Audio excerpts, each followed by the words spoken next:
Close your eyes for a moment, and picture rolling hills that seem to float in a soft, golden haze. See tall, slender cypress trees standing like quiet sentinels along winding country roads. Imagine ancient stone farmhouses perched on hilltops, their terracotta roofs glowing in the afternoon sun. Listen closely, You can hear the distant chime of church bells echoing through a quiet valley. You can smell the rich, earthy aroma of fresh brewed coffee and warm bread drifting from a village bakery. This is not just a dream. This is Tuscany, and it is waiting for you to arrive. Tuscany is a place that captures the heart with its simple, profound beauty. It offers a warmth and a welcome that feels deeply personal, as if the land itself is glad to see you. Travel here is easier than you might think, with smooth roads and reliable trains connecting its storied cities to its tranquil countryside. Our journey begins in Florence, the magnificent cradle of the Renaissance. This is a living museum where every corner holds a piece of history. Your first sight will likely be the breathtaking Duomo, with its massive red-tiled dome engineered by Brunelleschi, a true testament to human ambition. A short walk leads to the Uffizi Gallery, where seeing Botticelli's The Birth of Venus in person is a moment you won't soon forget. The food here is also a work of art. Seek out a simple trattoria for a plate of pappardelle al cinghiale, a hearty dish that speaks to the region's rustic roots. Florence is best explored on foot, allowing you to stumble upon hidden courtyards and artisan workshops. A practical tip: book tickets for the Uffizi and Accademia galleries well in advance to save hours of waiting. As evening falls, take a stroll along the Arno and soak in the atmosphere of this timeless city. From the Renaissance grandeur of Florence, we travel south into the heart of medieval Tuscany, arrive at the proud city of Siena. Built across three hills winding, narrow streets, Gothic architecture, the heart and soul, the Piazza del Campo, a unique shell-shaped public square with the Torre del Mangia rising high above the Palazzo Pubblico cafes lining its perimeter. This is where the famous paleo horse race is held twice each summer. Find a seat at one of the cafes, order a coffee, and just watch the life of the city unfold. Siena offers a feast for the senses. Your food mission here is to try pici, a type of hand-rolled pasta that is thicker and chewier than spaghetti. Often served with cacio e pepe or all'aglione, a rich tomato and garlic sauce. For a sweet treat, seek out panforte, a dense, chewy cake made with honey nuts and candied fruit. It is a Sienese specialty with roots in the Middle Ages, and its spicy, complex flavor is the perfect end to a meal. One important travel note for Siena is to come prepared for walking. The city is a maze of steep, narrow lanes, and the best way to discover its secrets is to get wonderfully lost. Wear your most comfortable shoes, as you will be navigating cobblestones and climbing up and down hills all day. The effort is always rewarded, whether by a stunning panoramic view of the countryside from a hidden alley or the discovery of a quiet, sun-drenched courtyard.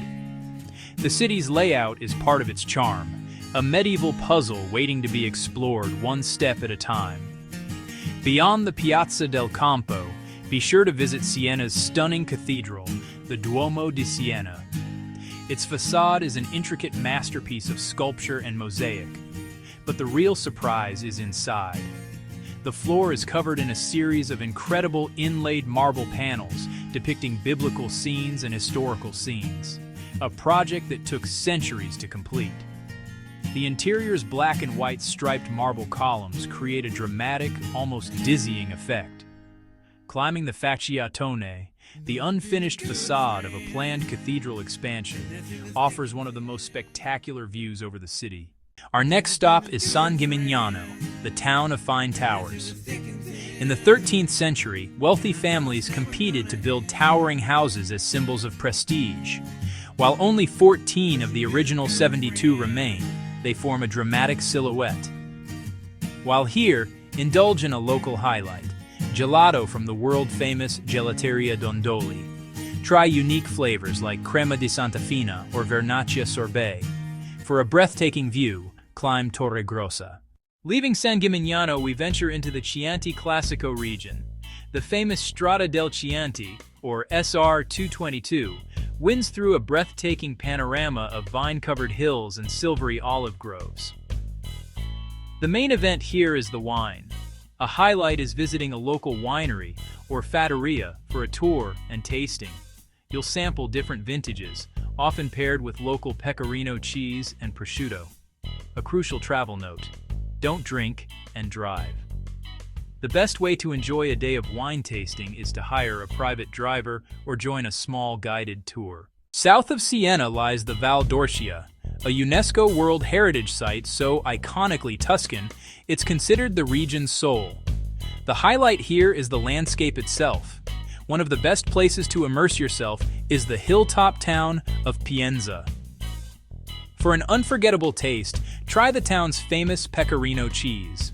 This delicious sheep's milk cheese is often enjoyed with local honey or fig jam. A car is essential for exploring this region and its many photo opportunities. To complete our tour of Tuscany, we head west from the rolling inland hills to a region that many visitors miss, the Maremma. This is Tuscany's wild frontier, a rugged coastal area along the Tyrrhenian Sea. The landscape here is dramatically different. Pristine sandy beaches, dense pine forests, marshlands now protected as nature reserves. It is a land with deep history, once home to the Etruscans, later a malarial swamp, drained in the 20th century. Today it offers a salty, refreshing contrast. The highlight is connecting with the sea. Visit the Parco Regionale della Maremma, a protected park with miles of unspoiled coastline. Hike through fragrant pine forests, Mediterranean scrub to reach secluded wild beaches. For food, find a seaside restaurant in Castiglione della Pescaia or Talamone. Order spaghetti alle vongole, spaghetti with clams, or fritto misto di mare. The taste of the sea and salty air is pure bliss. Practical note: some towns have trains, but a car gives the most flexibility. Drive between the coast Pitigliano, the tough town, Sorano, another tough town, and the nature parks. Check ferries for the Tuscan archipelago, Elba Giglio, a true island escape. Meet the Botero, the traditional Maremma cowboy. See horsemen managing cattle and horses. You can sometimes watch them or go horseback riding through the park. A few practical tips will make your Tuscan adventure even smoother. While trains connect major cities, a car is key to exploring the countryside. Renting one lets you discover the Chianti Wine Road or Val d'Orcia at your own pace.